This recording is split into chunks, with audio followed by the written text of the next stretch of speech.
Président, cher jury, je préfère vous prévenir. Je pratique le judo depuis l'âge de 3 ans, et s'il y a bien une chose que ce sport m'a apprise, c'est celle-ci. On n'hésite pas, on entre directement dans le combat. Alors, allons-y. Je crois pouvoir parler au nom de beaucoup dans cette salle en posant une question simple. Quel esprit légèrement sadique, avouons-le, a bien pu nous proposer un sujet pareil? À vaincre sans péril, on triomphe sans gloire. Celui ou celle qui a choisi ce thème attend sans doute de nous des situations héroïques, des dangers spectaculaires, du grand frisson. Très bien, allons-y. Car, voyez-vous, cher jury, ma présence à l'oral est déjà un péril en soi. Mes mains tremblent, ma voix hésite, ma langue menace de fourcher à chaque instant. Mais après tout, cette légère mise en danger ne rendra-t-il pas notre triomphe plus savoureux? C'est en tout cas ce que je crois. Car nous ne voulons pas d'une victoire tiède, d'un succès confortable, d'une réussite sans éclat. Non, ce que nous recherchons, c'est une victoire noble, arrachée à la certitude, forgée dans le risque. Parce que c'est cela, notre véritable triomphe. Parce que le péril, mesdames et messieurs, ce n'est pas un obstacle, il est une épreuve de vérité. Sans lui, comment mesurer la valeur d'une victoire? Comment distinguer l'exploit de la simple formalité? Comment séparer la gloire du confort?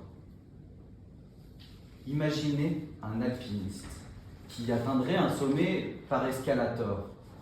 Serait-ce encore un exploit? Serait-ce encore admirable? Serait-ce seulement mémorable? Non. Ce qui donne sa grandeur à l'ascension, ce n'est pas la photo au sommet.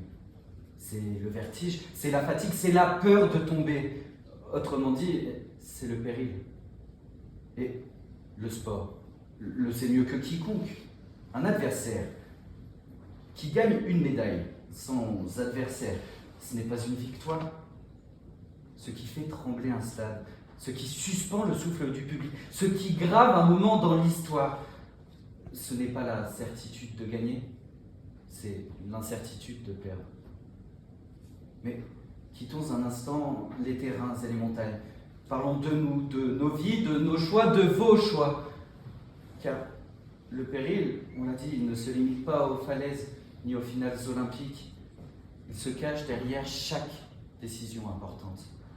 Choisir une voie, quitter une sécurité, oser partir, oser échouer, oser aimer. Aimer est selon moi l'illustration la plus parfaite du péril. Aimer, c'est risquer d'être rejeté. Se dévoiler, c'est risquer d'être blessé. Faire confiance, c'est risquer d'être trahi. Et pourtant, on a tous cette personne en tête. Cette personne qui faisait vibrer notre âme, celle dont l'intensité ferait grimacer un psychologue et sourire un écrivain. Cette personne, ce n'était pas seulement un amour. Elle était un vertige, un danger, un véritable péril. Un péril qui nous promettait la plus éclatante des gloires, l'amour éternel. Alors oui, nous souffrons parfois de ces histoires. Nous tombons, nous doutons, nous nous brisons un peu. Mais soyons honnêtes, un amour sans péril, ce ne serait pas un amour. Ce ne serait qu'un simple contrat. Même si nos réussites les plus ordinaires obéissent à ces lois, un examen réussi sans effort ne rend fier personne. Un succès obtenu sans difficulté laisse un goût étrange, comme une victoire vide. Parce que la gloire, la vraie, n'est précisément là où quelque chose aurait pu échouer. Mais peut-être que la gloire, ce n'est pas notre véritable moteur. Peut-être que derrière nos victoires, nos combats, nos risques calculés, se cache un adversaire bien plus intime. L'ego. Cet ego, discret mais insatiable, celui qui ne veut pas simplement réussir, mais dominer, pas simplement gagner, mais écraser, pas simplement exister, mais être supérieur. Car, au fond, ce n'est pas toujours la beauté du triomphe que nous recherchons, c'est l'image de nous-mêmes couronnée par celui-ci. Nous ne voulons pas simplement la gloire, nous voulons notre gloire. Mais alors, le péril change de visage. Il ne devient plus une épreuve, il devient une scène, un décor, un théâtre nécessaire où l'ego se met en spectacle. Le risque, il n'est plus affronté, il est recherché. Non pour se dépasser, mais pour se prouver quelque chose. Regardez-moi, admirez-moi, voyez comment j'ai osé, voyez comment j'ai souffert, voyez comment je mérite. Car l'ego adore une chose bien plus que la victoire, la comparaison. Être meilleur, plus courageux, plus brillant, plus admirable. Mais à force de nourrir cet ego, que reste-t-il du triomphe? Une grandeur sincère ou une mise en scène permanente? Car lorsque la victoire ne sert plus à grandir, mais à se glorifier, elle cesse d'élever, elle dévore. Et le péril lui-même devient alors un outil, un marchepied vers l'admiration, une monnaie d'échange contre quelques secondes d'applaudissements. Il existe tout de même une confusion tenace. Nous aimons la gloire, mais nous invoquons le mérite, comme si l'un n'allait toujours sans l'autre, comme si réussir suffisait à mériter. Mais le mérite, oui, ne naît pas du résultat. Il naît du chemin, du réveil trop tôt, des heures invisibles, des efforts que personne n'applaudit, de la fatigue, du doute, de cette petite voix qui souffle, abandonne. Travailler, c'est accepter un péril silencieux. Le péril de l'échec malgré l'effort, le péril de donner beaucoup sans garantie de recevoir. Car rien n'est parfois plus injuste que le travail. Mesdames et messieurs, regardez les héritiers sociaux dont vous faites sûrement partie. Nous, on peut tout faire correctement, tout donner, tout sacrifier, et pourtant tomber. Mais c'est précisément là où naît le mérite. Dans cette zone fragile où l'effort ne promet rien, où persévérer devient un acte de courage. Une réussite tombée du ciel, ça impressionne. Une réussite arrachée au travail, cela force le respect. Parce que nous ne célébrons pas seulement la victoire, nous célébrons ce qu'elle a coûté. Les nuits, la discipline, la persistance, autrement dit, le péril de l'effort. Car sans difficulté, il n'y a ni fierté profonde, ni transformation réelle, seulement une satisfaction passagère. Le mérite, lui, exige une lutte, une résistance, une friction entre ce que nous sommes et ce que nous voulons devenir. Et c'est pour cela que certaines victoires brillent davantage, non pas parce qu'elles sont plus grandes, mais parce qu'elles sont plus méritées. Le mérite, comme on l'a dit, il ne tombe pas du ciel. Il se forge dans la fatigue, dans le doute, dans ce péril discret que beaucoup redoutent, le travail. Car travailler, c'est accepter de pouvoir échouer malgré tout. C'est risquer de donner énormément sans garantie de triompher. Voilà le vrai danger. Mais c'est aussi là que naissent les victoires qui dérangent, les succès qui imposent le respect, les triomphes qui brillent. Alors, je vous préviens, je ne parle jamais par ego. Si notre binôme clôture aujourd'hui, ce n'est évidemment pas un hasard. Merci, Monsieur le Président, d'avoir respecté l'ordre traditionnel du meilleur pour la fin. Parce qu'une chose est certaine, je préfère 1000 fois un péril réel à une victoire médiocre.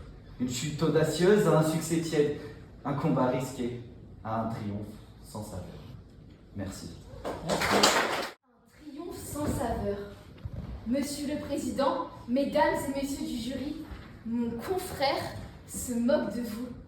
Je dirais plutôt que la gloire de la victoire dépend de ses circonstances. Prenons l'exemple de la classe ouvrière décrite par Émile Zola. Dans son œuvre, et plus particulièrement dans Germinal, Zola met en lumière des hommes, des femmes, des enfants qui affrontent chaque jour un péril bien réel. Celui de la mine, de la misère, de la faim, de la mort prématurée. Ces ouvriers ne vainquent pas des ennemis glorieux sur un champ de bataille. Leur combat est silencieux, souterrain. Ils descendent chaque matin à des centaines de mètres sous terre, risquant l'éboulement, la mort. Leur espérance de vie est réduite, leur travail exténuant, leurs conditions inhumaines. Peut-on dire qu'ils triomphent sans gloire parce que leur lutte manque de péril? Évidemment, non. Le péril est omniprésent, mais la gloire, elle, est absente, appartenant à leur patron qui récolte ce pourquoi les ouvriers peinent à avoir. Pour autant, l'avenir appartient à celui qui a des ouvriers qui se lèvent tôt. Pourquoi? Parce que la gloire dépend du regard social. Elle n'est pas accordée à tous les combats, mais à ceux que la société choisit de célébrer. Le soldat reçoit des médailles. Le conquérant entre dans l'histoire. L'ouvrier, lui, meurt trop souvent dans l'anonymat. Zola insiste justement sur cette injustice. La société industrielle repose sur le travail acharné de milliers d'hommes. Invisibles, ils produisent les richesses, alimentent les machines, permettent le progrès et restent privés de reconnaissance. Leur victoire est collective, lente, parfois imperceptible. On peut même aller plus loin. Leur travail est si dur qu'il empêche l'accès à la gloire. Épuisés par un journée interminable, enfermés dans leurs conditions sociales, ils n'ont ni les moyens ni la liberté de se mettre en valeur. Leur héroïsme est un héroïsme de survie. Ainsi, le péril ne suffit pas à produire de la gloire. On peut affronter des dangers extrêmes, mener des luttes quotidiennes, faire des efforts colossaux et demeurer dans l'ombre. Dès lors, la phrase « à vaincre sans péril, on triomphe sans gloire » relève surtout d'une vision aristocratique du mérite, une vision où seuls certains combats, considérés par la société comme nobles, visibles, spectaculaires, donnent droit à la reconnaissance de l'être humain. En ce sens, Zola nous rappelle une vérité essentielle. Il existe des victoires sans gloire, mais il n'existe pas de gloire plus injustement refusée que celle du travail invisible. De plus, si nous prenons l'exemple du sport, la victoire est censée revenir au plus méritant. Pourtant, lorsqu'un cycliste se dope pour améliorer ses capacités et de façon artificielle, le résultat obtenu est faux. Même s'il gagne, il n'y a pas de véritable triomphe puisque sa réussite repose sur la triche. Il n'y a donc pas de péril à l'effort ou à un risque d'échec, et cela enlève toute gloire à la victoire. Mais le vainqueur savoure une victoire en tout état de cause qui n'est pas obtenue de façon méritée. Les scandales du dopage dans le cyclisme le prouvent car certains vainqueurs se sont vus retirer leur titre et leur réputation détruite. Comme le cycliste américain Lance Armstrong qui remporte 7 Tours de France entre 1999 et 2005. Ainsi, la gloire ne dépend pas seulement de la victoire, mais aussi de l'honnêteté. Donc une victoire peut être sans gloire si les circonstances sont faussées ou en absence de reconnaissance de la part de notre société. Monsieur le Président, Mesdames et Messieurs du jury, n'est-il pas fréquent d'entendre « la beauté, c'est subjectif, à chacun ses goûts et ses préférences ». Ainsi formulée, la beauté ne serait pas universelle, elle ne serait pas éprouvée ni ressentie de la même façon par tous. Mais allons donc plus loin. Et cette réflexion s'appliquait également au péril, et si le danger était subjectif. En effet, le péril ne se mesure pas uniquement à l'intensité d'un affrontement visible, il dépend de celui qui le traverse, de son histoire, de ses peurs, de ses fragilités, de ses renoncements. Prenons l'exemple de Nelson Mandela. Il passe 27 ans en prison. Pendant des décennies, il ne triomphe pas. Son combat semble perdu, étouffé. Pourtant, sa gloire ne naît pas uniquement à son élection à la présidence d'Afrique du Sud. Elle naît bien avant cela. Elle est dans sa capacité à ne pas céder à la haine, dans sa capacité à supporter l'isolement, dans son choix du pardon plutôt que de la vengeance. Son péril n'est pas seulement physique, il est aussi moral, intérieur, invisible. Mandela n'a pas triomphé par les armes, il a triomphé par la patience. Sa gloire l'a par un sacrifice silencieux, celui de sa jeunesse, de sa vie de famille, de son quotidien. Sa gloire n'a rien de chevaleresque au sens spectaculaire du terme. Elle ne relève pas d'un combat sanglant sur les acclamations. Elle relève de l'endurance morale. A l'inverse, pensons aux gladiateurs de l'Antiquité. Leur péril était extrême, visible, immédiat. Lorsqu'ils triomphaient, ils étaient acclamés en héros, couverts de gloire. Parce que le danger était manifeste, spectaculaire. Mais faut-il que le péril soit spectaculaire pour être réel? Le péril n'est pas une donnée universelle et mesurable. Il dépend de celui qui l'éprouve. Dès lors, peut-on affirmer qu'une victoire sans danger objectif, serait sans gloire si celui qui l'accomplit a traversé un véritable combat intérieur. Le danger n'est pas toujours extérieur, il est parfois intime. Je pense à une peur invisible, le trac. Parler en public est l'une des peurs les plus répandues. Pour certains, monter sur scène est banal. Pour d'autres, c'est une épreuve. Pour un humoriste habitué au projecteur, la scène est un terrain familier.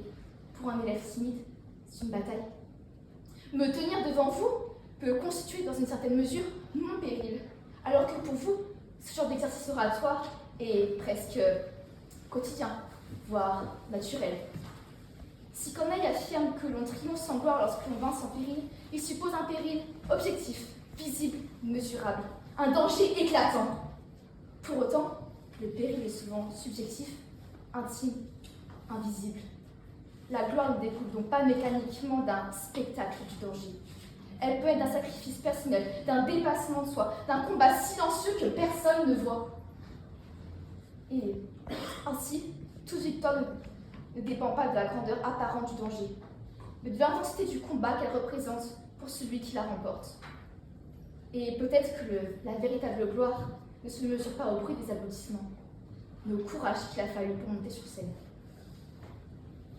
Monsieur le Président, Mesdames et Messieurs du jury, on fait l'éloge de l'importance du travail fourni dans la quête du mérite. Mais jetez donc un œil de l'autre côté de l'Atlantique et sur la façon dont le président de la première puissance mondiale est parvenu à la Maison-Blanche. Certes, pour obtenir la victoire, il a rencontré des difficultés, mais il est parvenu à sa position sans avoir eu besoin de faire de réels efforts grâce aux avantages acquis par sa naissance. Par conséquent, la victoire est sans le moindre mérite. Nous pouvons donc nous interroger sur l'idée même de mérite dans une société structurée par l'héritage. En effet, de nombreuses victoires sont conditionnées par l'origine sociale. L'héritage peut ainsi remplacer le péril. Le cas de Trump ne fait pas exception. Ce fils de promoteur immobilier et homme d'affaires, et qui connaît mieux les terrains de golf que le bureau ovale, son parcours n'est pas sans faire écho à la célèbre réplique de Beaumarchais dans Le mariage de Figaro. Qu'avez-vous fait pour procurer tant de biens? Vous êtes donné la peine de naître et rien de plus. On peut donc ici que s'efforcer de constater une réelle critique de l'héritage qui biaise toute idée de mérite. Car oui, certains grandissent dans un environnement propice à la réussite et à la victoire, puisqu'il laisse avec des atouts décisifs comme la possession de capital, culturel, social ou encore économique. Alors grandir dans un environnement où l'on connaît déjà les rouages du pouvoir, où on maîtrise la tension scolaire, où on est encouragé à viser haut, ce n'est pas affronter un même péril que celui qui doit tout découvrir seul, qui doit comprendre seul le système, lutter contre l'autocensure, voire même travailler en parallèle pour subvenir à ses propres besoins. La victoire peut leur paraître comme le résultat d'un système plus que d'un mérite individuel qui reproduit les inégalités sociales, puisque le fonctionnement de la société par ce système d'héritage socioculturel fait que les individus ne partent pas avec les mêmes bases. On peut me dire que les individus comme vous, mais aussi comme vous, mais aussi comme moi, ne partent pas sur la même ligne de départ. Et dans ce cas, peut-on encore parler de gloire? Peut-on encore appeler cela une victoire également méritée? Merci.